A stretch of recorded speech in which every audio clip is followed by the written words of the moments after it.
राहुल और समीरा का प्यार छोटे से गांव सुरई में पनपा था। सुरई एक बेहद खूबसूरत और शांतिपूर्ण गांव था, जहां लोग अपने पारंपरिक तरीके से जीवन जीते थे। राहुल गांव के सबसे होशियार और परिश्रमी युवाओं में से एक था। उसके माता पिता की मृत्यु बचपन में हो चुकी थी, लेकिन उसने गांव में अपनी मेहनत से एक सम्मानजनक स्थान हासिल किया था। वहीं समीरा गांव के प्रमुख शिक्षक की बेटी थी, जो अपने सुंदर व्यक्तित्व और सरल स्वभाव के कारण पूरे गांव में प्रसिद्ध थी।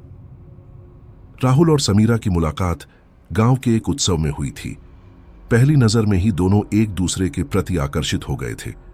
धीरे धीरे उनकी मुलाकातें बढ़ने लगीं और उनके बीच प्रेम का अंकुरण हो गया। उनका प्रेम इतना गहरा था कि पूरे गांव में उनकी चर्चा होने लगी। गांव वाले उनके प्यार का सम्मान करते थे और उनकी शादी की तैयारी का बेसब्री से इंतजार कर रहे थे। राहुल और समीरा की शादी की तारीख तय हो चुकी थी। शादी शरद पूर्णिमा की रात को होने वाली थी। इस रात को लेकर गांव में कई पुरानी मान्यताएं थीं। बुजुर्गों का मानना था कि इस रात को आसमान में चांद की रोशनी बहुत तेज होती है और इसी कारण से यह रात शुभ मानी जाती है। लेकिन इसके साथ साथ एक पुरानी भयानक घटना भी जुड़ी हुई थी, जिसे गांव वाले अक्सर डर के साथ याद करते थे।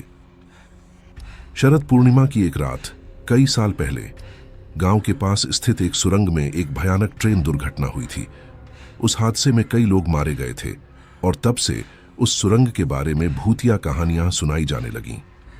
गांव वालों का मानना था कि उस सुरंग के पास जाना अपशकुन है, खासकर शरद पूर्णिमा की रात। गांव से करीब 10 किलोमीटर दूर एक पुरानी सुरंग थी। यह सुरंग अब पूरी तरह से वीरान और उजाड़ हो चुकी थी। कहते हैं कि उस सुरंग के अंदर मरे हुए लोगों की आत्माएं अब भी भटकती हैं। वह ट्रेन दुर्घटना इतनी भयावह थी कि उस रात कई परिवार उजड़ गए थे। इस दुर्घटना के बाद कई यात्रियों की लाशें सुरंग के अंदर ही रह गई थीं, जिन्हें कभी बाहर नहीं निकाला जा सका। इस भयानक हादसे के बाद से गांव के लोग उस सुरंग के पास जाने से कतराते थे। राहुल और समीरा को भी इस घटना के बारे में पता था, लेकिन उन्होंने इसे सिर्फ एक पुरानी कहानी समझा और ज्यादा ध्यान नहीं दिया। शादी की तैयारियां अपने चरम पर थीं और गांव के लोग उनके मिलन का जश्न मनाने की तैयारी कर रहे थे। शरद पूर्णिमा की रात आई और राहुल और समीरा का विवाह धूमधाम से संपन्न हुआ। पूरा गांव उनकी शादी में शामिल हुआ और दोनों के जीवन की नई शुरुआत की शुभकामनाएं दी। शादी के बाद दोनों ने हनीमून के लिए एक नजदीकी शहर जाने का निर्णय किया। उन्होंने सोचा कि वे सुरई से निकलकर शहर में कुछ दिन बिताएंगे और फिर वापस गांव लौट आएंगे। राहुल और समीरा अपनी कार में यात्रा पर निकल पड़े। गांव की सड़कों से गुजरते हुए वे सुरंग के पास पहुंचे। अचानक उनकी गाड़ी खराब हो गई। आसमान में बादल छा रहे थे और मौसम बिगड़ने लगा। समीरा ने डरते हुए राहुल से कहा, यह जगह सही नहीं लग रही, हमें यहां से जल्दी निकलना चाहिए। राहुल ने गाड़ी को ठीक करने की कोशिश की, लेकिन कुछ भी काम नहीं आ रहा था। अब उनके पास सुरंग के अंदर जाकर मदद तलाशने के सिवा कोई विकल्प नहीं बचा था। डर के बावजूद वे दोनों सुरंग में घुस गए। जैसे ही राहुल और समीरा सुरंग के अंदर पहुंचे, अचानक सुरंग में अजीब आवाजें गूंजने लगीं। समीरा को लगा जैसे कोई उसे पीछे से देख रहा है। उसने राहुल से कहा, राहुल, मुझे यहां बहुत अजीब लग रहा है, क्या हम यहां से वापस जा सकते हैं? राहुल ने समीरा को शांत करने की कोशिश की, लेकिन खुद भी अंदर बेचैन हो रहा था। सुरंग के अंदर कदम रखते ही उन्हें वहां की हवा में एक ठंडक महसूस हुई, जो सामान्य से कहीं अधिक थी। अचानक समीरा को वहां पर किसी की परछाई दिखाई दी और उसने राहुल को बताया, लेकिन राहुल ने इसे केवल उसका वहम समझा। सुरंग के अंदर चलते हुए राहुल को एक पुरानी डायरी पड़ी मिली। डायरी पर धूल की मोटी परत जमी हुई थी, लेकिन उसके पन्ने अब भी साफ सुथरे थे। राहुल ने डायरी उठाई और पढ़ना शुरू किया। यह डायरी उसी दुर्घटना में मरे एक यात्री की थी। उस यात्री ने मरने से पहले अपनी अंतिम लिखावट इस डायरी में दर्ज की थी। वह यात्री सुरंग में हो रही अजीब घटनाओं के बारे में लिख रहा था। उसने लिखा था कि सुरंग के अंदर आत्माएं फंसी हुई है, जो हर शरद पूर्णिमा की रात अपनी मुक्ति के लिए किसी की बलि चाहती है। राहुल और समीरा इस डायरी को पढ़कर सन्न रह गए। समीरा की हालत और बिगड़ने लगी। राहुल ने जल्दी से डायरी बंद की और दोनों ने वहां से बाहर निकलने का प्रयास किया। सुरंग से बाहर निकलने के लिए वे तेजी से भागने लगे, लेकिन सुरंग के रास्ते ने एक अजीब रूप लेना शुरू कर दिया। राह भटकने के कारण वे बार बार सुरंग के अंदर ही घूमते रहे।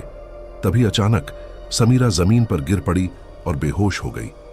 राहुल ने उसे उठाने की कोशिश की, लेकिन उसकी हालत बिगड़ती जा रही थी। राहुल ने महसूस किया कि सुरंग में कुछ है जो उन्हें बाहर निकलने से रोक रहा है। राहुल ने गांव के एक बुजुर्ग से सुनी हुई बातें याद की।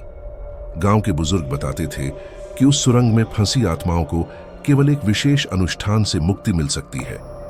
राहुल को इस बात का एहसास हुआ कि अगर वह इस अनुष्ठान को नहीं करता तो समीरा की जान खतरे में पड़ सकती है।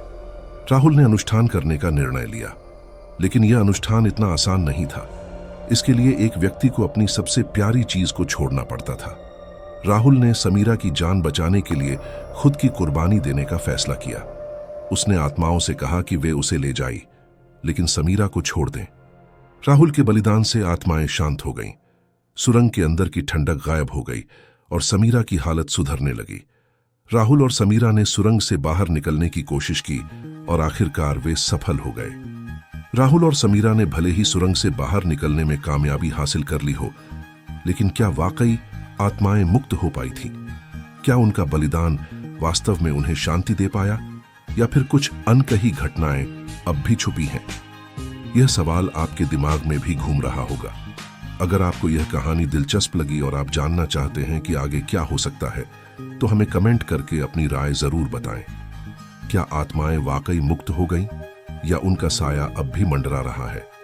अगर आपको यह कहानी दिलचस्प लगी और आप जानना चाहते हैं कि आगे क्या हो सकता है, तो हमें कमेंट करके अपनी राय जरूर बताएं।